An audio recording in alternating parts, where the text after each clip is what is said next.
Ang astig! Tara, Devil Boo! Itour mo ako sa New Eridu! Ramen? Nani? My favorite! Isang order po ng super spicy red chili meat noodles! Welcome, bata! Akong bahala! Alright, solve! Wait, may buff na 15% HP at 15% damage? Ayos ah! Saan tayo next? Uy, video store! Tara, tambay tayo saglit! Arcade games? Di ko papalampasin to! Ha? Sa halos yun ah! Tara, Devil Boo! Wawasakin natin ang mga material!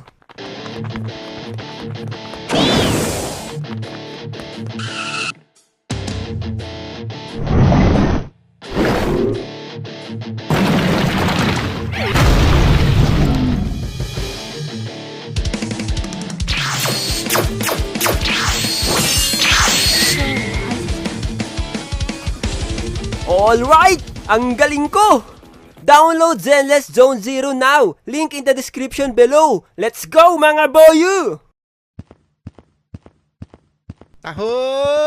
Taho! Taho! Taho! Andyan na yung taho! Taho, wag kang umalis! Parating na ako! Please, parang awa mo na! Taho! Bakit mo ako iniwan? Hindi! The next day. Taho! Taho! Taho! Sa wakas, naabutan din kita! Oh, bibili ka? Opo, damihan mo ng sago, kuya. Taho ang isa sa mga paborito kong merienda sa umaga. Nung lagi akong nagja-jogging, ito yung binibili ko. Masarap to guys at nakaka-help din mag-build ng muscle dahil sa ingredient niya na tofu. Next merienda guys ay yung dirty ice cream or tinatawag na sorbetes. Isa ito sa mga paboritong merienda ng mga bata lalo na kapag tag-init. Meron kaming pinagbibilhan dati na naging parte ng childhood ko, si Mr. Pogi. Hindi ko alam kung bakit Mr. Pogi yung pinangalan sa kanya. Siguro dahil poging-pogi siya noong mga kabataan niya. Siya yung paborito naming pinagbibilhan ng ice cream dati. Sobrang bait kasi niya. Kapag sinabi mong dadagdagan yung ice cream, talagang dadagdagan niya. Meron pa nga yung time na naabuso namin yung kabaitan niya. Yung magdadala kami ng malaking baso tapos doon niya ilalagay yung ice cream. At meron din yung mga time na kapag nakita niya na walang pambayad yung ibang bata, talagang nililibre niya lang ito. Matagal na wala sa pagbebenta ng sorbete si Mr. Pogi. At nabalitaan namin na pumanaw na siya. Sobrang nalungkot ako noon kasi naalala ko yung mga time na inaabangan namin siya. Tapos mag-uunahan pa kami dahil laging nauubos yung benta ni Mr. Pogi. Alam ko halos nalungkot lahat ng mga bata sa barangay namin na nabentahan ni Mr. Pogi noon. Naging part na kasi siya ng childhood namin. Marami pa rin akong nakikitang nagtitinda ng sorbetes. At nagustuhan ko yung benta nila na ice cream sa tinapay. Parang burger lang. Isa ding inaabangan namin maliban sa sorbetes ay yung popsicle. Yung paborito kong binibili dito ay yung pinipig, tapos yung buko flavor. Masarap tong popsicle guys, lalo na kapag nandun na kayo sa part na nilalasap nyo yung stick ng popsicle kahit lasang kahoy na. Uy, tama na yan. Kulang na lang kainin mo yung popsicle stick. Sayang may nakadikit pa. Sabi kasi sa akin ng mama ko, wag daw ako magsasayang ng pagkain. Ice candy. Kung gusto nyo ng malamig, masarap at mura na merienda, maghanap lang kayo ng naglalako ng ice candy.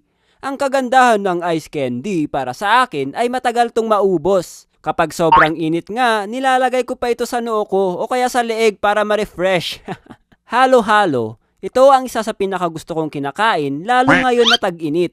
Ang kagandahan sa halo-halo ay marami tong ingredients. Para mo nang inakyat lahat ng prutas sa mundo kasi may saging, may langka, may mangga, may buko at iba pa. Minsan, nadidismaya ako sa mga ibang naglalako ng halo-halo. Hindi ko alam kung halo-halo pa ba tawag doon kasi yung iba sobrang tipid ng ingredients. Kahit sana damihan nila ng gatas, pero ang dinamihan nila, asukal.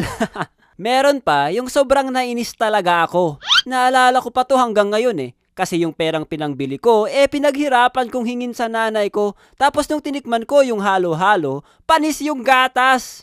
Ay, may kinalkal ako dati sa ilalim ng kama namin. Sa paghahanap ko, nakalkal ko yung isang sako na puno ng kitchen tools.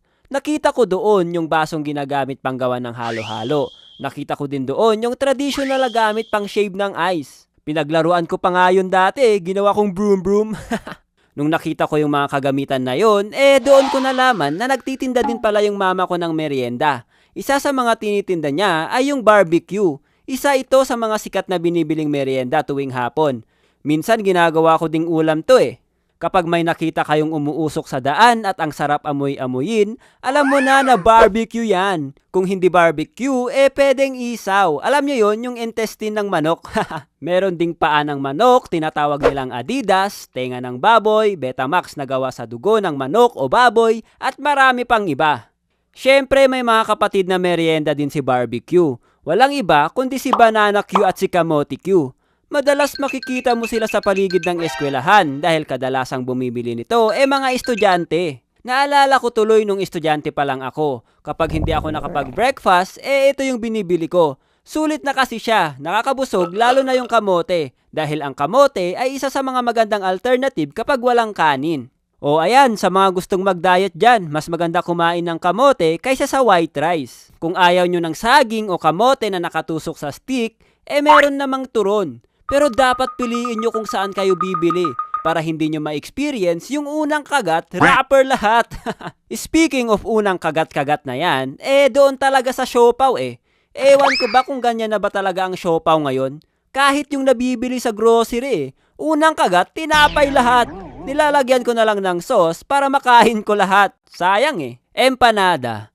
Memorable to sa akin nung grade 5 ako Tuwing recess kasi, may mga naglalako ng empanada na pumipwesto sa harap ng building kung saan kami lalabas. Hindi pa sementado yung wall ng school dati. Screen pa lang yung iba. So every recess, magtatakbuhan at mag-uunahan kami para makabili. Para kaming mga Walking Dead, lumalabas-labas yung mga kamay sa screen na bentahan lang ng empanada. Champurado. Isa sa mga lagi kong kinakain nung elementary ako. Pwede din tong gawing breakfast. Pero sa school namin, ginagawang merienda ito. Pag naririnig ko yung champurado, naaalala ko yung nasayang na champurado ko dati.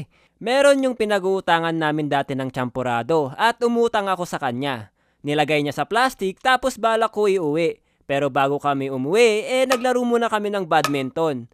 Hawak-hawak ko yung champurado ko sa kaliwang kamay ko. Tapos nung paghampas ko ng raketa, na-overextend ko. Tapos nahampas ko yung lalagyan ng champurado ko. Nagkalat sa court yung champurado at habang ako nakatitig lang habang durog na durog yung kalooban ko. Dahil utang na nga, nasayang pa.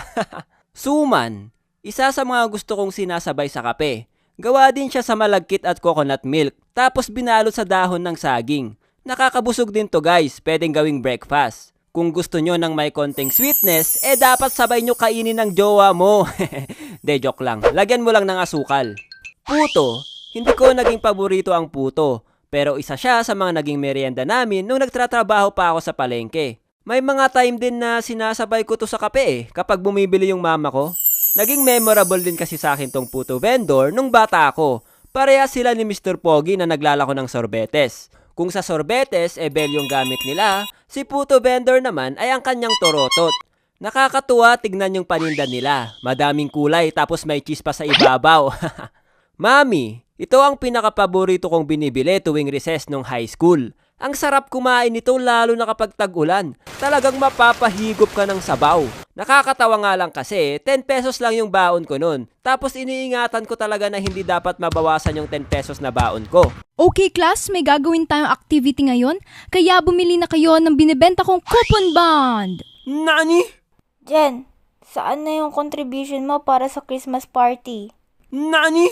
Uy Jen, saan na yung contribution mo para sa bilihin nating Manila paper? Kung hindi ka magbibigay, hindi ka na namin isasama sa group. Nani? Nung nagmahal na yung mami sa kantin, naging 12 peso to 15 peso, mas humirap yung chance namin makabili nun. Ang ginagawa namin ni Pinya dati, nanlilimos kami sa mga kaklase namin. Sobrang nakakatawa pa nga kasi sinampal ng kaklase namin si Pinya nung humihingi kami ng piso. Hanggang ngayon, kapag naaalala namin yung nangyari na yon, tawang-tawa pa rin kami nila Sen. Mga pulubi ang putik. Mahilig kami tumambay dati ng barkada pagkatapos ng klase. Nagbabasketball kami minsan sa isang tambayan. Pero hindi ako marunong magbasketball ha, echos-echos lang. Habang nagbabasketball kami, inaabangan din namin yung pagdaan ng maglalako ng balot. Balot! Balot! Uy, andyan na yung maglalako ng balot. Kuya, mainit pa. Ay, oo naman. Kakaluto lang yan. Malalaman mong expert ang isang tao kumain ng balot kung alam niya kung saan ikakrak yung balot. At malalaman mong abusado ang kumakain ng balot kung inuubos niya yung suka. Buti na lang, mabait tong si Manong. Dahil kahit ubusin namin yung suka niya, kahit iisa lang yung binili namin, okay lang sa kanya. Kapag kulang din yung pambili namin ng balot, okay lang sa kanya na bayaran namin kinabukasan. Nakikipaglaro din siya sa amin pagkatapos namin magmerienda. Shoutout sa'yo, Manong, kung saan ka man ngayon. Speaking of tambay, ang naging isang merienda namin ng mga tropa ay walang iba kundi ang legendary Pansit Canton with loaf bread. Hindi tayo sponsor dito ha, Pansit Canton baka naman. Dapat expert ka din sa pagluto nito kasi kapag na-overcook mo yung Pansit Canton, ang pangit kainin. Ewan ko na lang sa inyo if trip nyo yung ganong luto. Basta sa akin, dapat tamang-tama lang ang pagkaluto nito. Marami pang merienda tulad ng fishball, kikiam, tokneneng. Nakwento ko na yan sa budget ulam content ko kasi naging ulam ko kasi yon. Hindi masustansya yung mga ibang merienda na nabanggit ko, lalo na yung mga junk food. Kaya dapat piliin nyo yung mga merienda na kakainin nyo. Meron naman yung mga prutas pero dapat siguraduhin nyo na fresh yung mga yon. Meron kasi yung na-experience ko na bumili ako ng santol. Tapos nung kakainin ko na, may mga bulati sa loob. Sheesh! Meron kaming binibili ni Pinya dati na ratan fruit. Alam niyo ba yon, yung maasim? Hindi ko alam, mga loko-loko kami dati. Yung balat ng ratan kung saan-saan lang namin kinakalat sa classroom. Tapos nung lilinisan na ng mga cleaners yung classroom, galit na galit sila kasi ang daming nakakalat na balat sa sahig. Kami naman sa gilid, mga patay malisya lang. Kayo, anong mga merienda nyo?